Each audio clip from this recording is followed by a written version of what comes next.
What's up guys? Good eve. Papakita ko ngayon sa iyo ang aming ganap sa Clan War League. Nagre-record nga pala ako sa isa kong phone. So medyo malago-lago ito kasi yung isa kong phone hindi siya nakapag-record ng may nakaharap na camera din. So I like this better so dito na like reaction code to help. Then ngayon, kung Clan War League ngayon, second day na siya ngayon.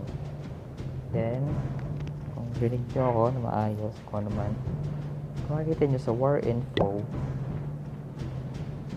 boom! Second account ko si Toxic Crab, a most heroic attack. Isipin nyo, heroic attack. Papakita ko sa inyo. Number 2 for yung second account. Ang katapat niya ay TH11. Wow! How did that happen? Wow! So yun, papakita ko sa inyo yung replay kung ano nangyari dyan. So yun, at the start, nakita ko itong dalawang air defense na yan. So, magkalinya. So, balak ko. Yung queen, magdadalagay ng arrow. Oh! Ano yun? Okay, so sa part na to, medyo mas palakas na yung audio ng laro. So, makikita nyo dyan. Nag-log launcher tayo para sirain yung Eagle Artillery na nasa gitna, and then nag-drop na rin tayo ng dragon sa may lower left. I actually don't care kung mag-overlap yung voice ko dun sa voice ko dun sa video at all. Mas makikita nyo dyan, naglabas na rin ako ng lava hound, and then makikita nyo dun sa upper left, pumatok na rin yung lava launcher, and nilabas yung mapa. So may kadagdag ng konti, and then yan, nirage ko siya, then sisira niya yung mga expo, and then sa lower left, I think nag-heal ako. Yeah, I think nag-heal na para masustain na konti yung balloons.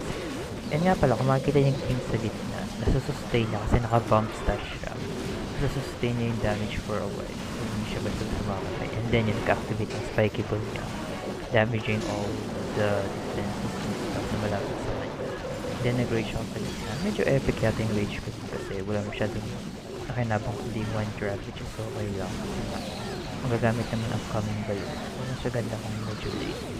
Yan, makita sa may right side na tutunaw ng Inferno Tower yung dragon. Pero one hit naman. And then, nag-heal na rin ako sa mga balloons para ma-sustain. And then, yun na. Malapit yung atake ko. And that's it. Makita yung reaction ko doon. I was like so amazed by myself. And that's it. I'm way too good for this. Way. Alright, that's it. Lang guys, sana subscribe to my IG. Kasi story ko naman to. I don't really care. Okay, thanks.